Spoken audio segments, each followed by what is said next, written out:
And welcome back, everyone, to Overtime. Again, our special guest, Bryan Davis, the publisher of the Enterprise-Tocsin newspaper based out of Indianola. And Bryan, we were talking last segment, as we got ready to wrap up that last segment, about your love for writing. This is something that you've been, I guess you could say, had a calling for, so to speak, but kind of tell me a little about how you got interested. And I know home for you is Yazoo City, but does it go all the way back to being a child that you had this perhaps love or calling for writing?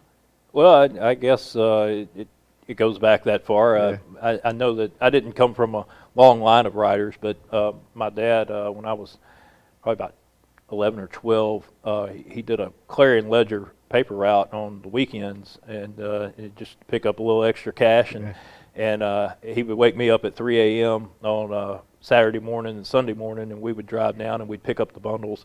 I would roll them, and he would throw them. That's how we did it. And I read those papers front to back. Every time we got back to the house, I'd get a paper out and I'd read it front to back. And so I didn't have ink in my blood necessarily, but I had enough on my hands, I guess, about the time I rolled all those newspapers that I always read our hometown paper, the Yazoo Herald, and that was the first paper I worked for out of college. And I've always been interested in things like politics, local politics. And when I got to college, there were student newspapers, obviously, and Holmes Community College, Delta State, was able to write for those, and was very fortunate that I got a lot of second, third, and fourth chances in this life. And to your point, I love print.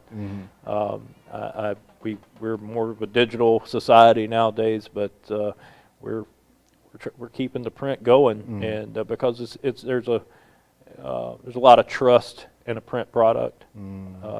There's not as much real estate on a newspaper page, and so I hope that the public feels like when they pick it up that because it's on that limited piece of real estate that it's been vetted, and that it's factual, it's to the best of our ability, and they can kind of take it to the bank and trust what's on there.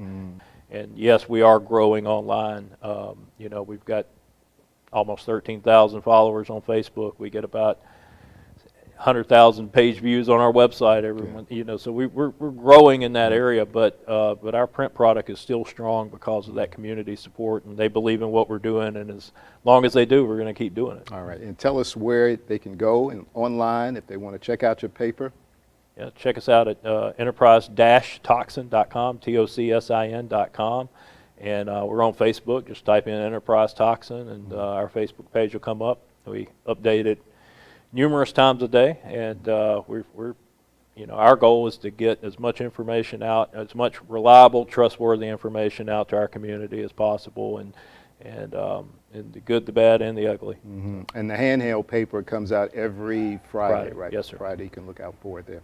Well, I tell you what, Bryan, you just answered my question in terms of the shift of newspapers and why it's so important for small towns to have their local papers exist, and you hit the nail right on the head right there in terms of the importance of having papers in small towns. They are very much a strong hold and a key fabric to communities as a whole. I want to say something about our readers, and that's that, we can't promise a billion eyeballs like Facebook can. I mean, we don't promise that. But our readers are reliable. They tend to be people that make decisions for their families. They tend to vote. They tend to make purchasing decisions. It's definitely a smaller group because we're in smaller communities.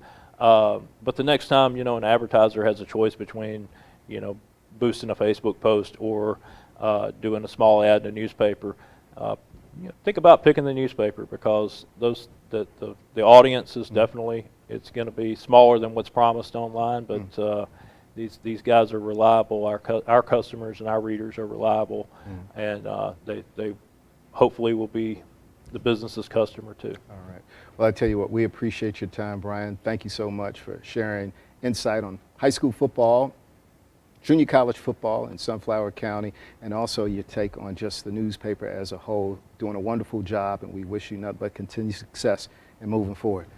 Thank you so All right. much. Thank you for having Thank me. you. All right. Again, Bryan Davis, publisher of the Enterprise-Tocsin, joining us here on Overtime. We appreciate his time, and we appreciate you, the viewer, for tuning in as well. We're going to say good night and enjoy the rest of your evening, and we'll see you a little later on in the week.